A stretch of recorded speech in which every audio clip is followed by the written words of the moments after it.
कि एक भगवत भक्त हुए भक्तमाल में श्रीदाम नाम से। श्रीदाम नाम के एक भक्त हुए, वो भगवत आश्रित थे। उन्होंने अपना सब कुछ भगवान पे छोड़ रखा था।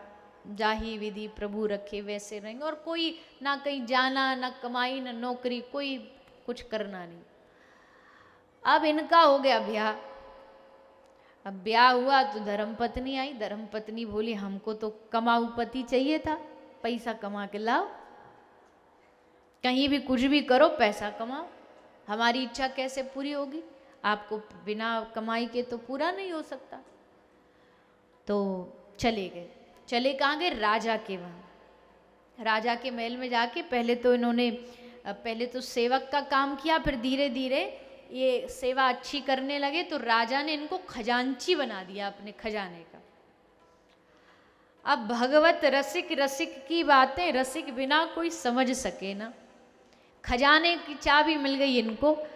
अब इन्होंने क्या किया, अब जो कोई आता आके बोलता महाराज हम बड़े परेशान हैं, तो उसको खजाने बिना राजा से पूछे खजाने में से पैसा निकालते, सोना चांदी निकालते और उसको दे देते। फिर कहीं से कुछ निकाला, फिर दे दिया। ऐसे ही बांटते बांटते अब राजा को एक दिन ये बात पता चली, ये कैसा खजांची, ये कैसा सेवक हमसे बिना पूछे सब निकाल लेता है, सब बांट रहा बिना पूछे। राजा ने कहा इसको मृत्यु दंड दिया जाए, इसको मौत के घाट उतार दिया जाए। मृत्यु दंड निश्चित हो गया। राजा ने पूछा मरने से पहले तेरी कोई अंतिम इच्छा? अब भगवत भक्त तो भगवान के अलावा क्या मांगे? बोला मैं एक बार श्री पांडुरंगा के दर्शन करने जाना चाहता हूं, विट्ठल भगवान के। राजा ने कहा व्यवस्था बनाओ। इनकी व्यवस्था बनाई गई। व्यवस्था बना करके इनको पांडुरंग भगवान के सामने खड़ा किया गया। सामने खड़े हुए, हाथ जोड़े, आंख में आंसू, कुछ नहीं बोले, कोई शिकायत नहीं, कोई उलाना नहीं, बस एक शब्द बोला, एक शब्द कहा तुम इसमें राजी हो? मतलब जो हमारे साथ घट रहा है, जो हो रहा है, इसमें तुम राजी हो? और बस इतना कहकर वो हो गया काम, चलो। सिपाहियों ने पकड़ा उसको और वापस ले आए। अब बताओ भगवान कहाँ राजी होते हैं अपने भक्त को कष्ट देने में? भगवान के चोट एकदम दिल पे लगी। ये तो हम पे छोड़ गया सारी बात कि राजी हो, अब तो सारा काम हमको ही संभालना पड़ेगा। तो विट्ठल भगवान ने जानते क्या किया, ये तो बेचारे विट्ठला के दर्शन करने आए थे पांडुरंगा के। विट्ठल भगवान छोटे से 14 वर्ष का बालक का रूप बनाए और लेकर के राजा के पास आ गए।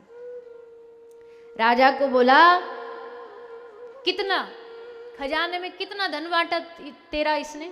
उसने बता दिया राजा ने इतने हीरे जवाहर। तुरंत थैला खोला, झोला, ले लो, जितना धन, जितना हीरा जवाहरात इसने बांटे उससे डबल उन्होंने भिजवाया, ये लो, और तुरंत उसको छोड़ देना। अब वो दे करके वो बालक तो वहां से चला गया।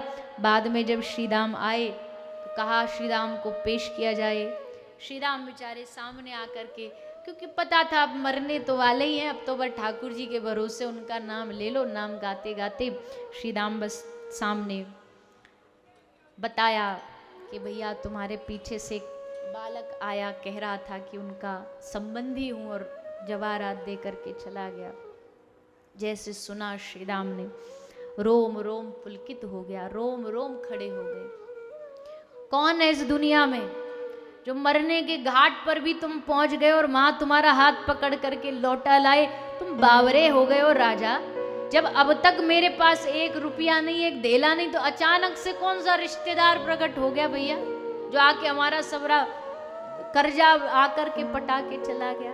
पूछते तो अता पता, ने पूछा तो नहीं, पर हाँ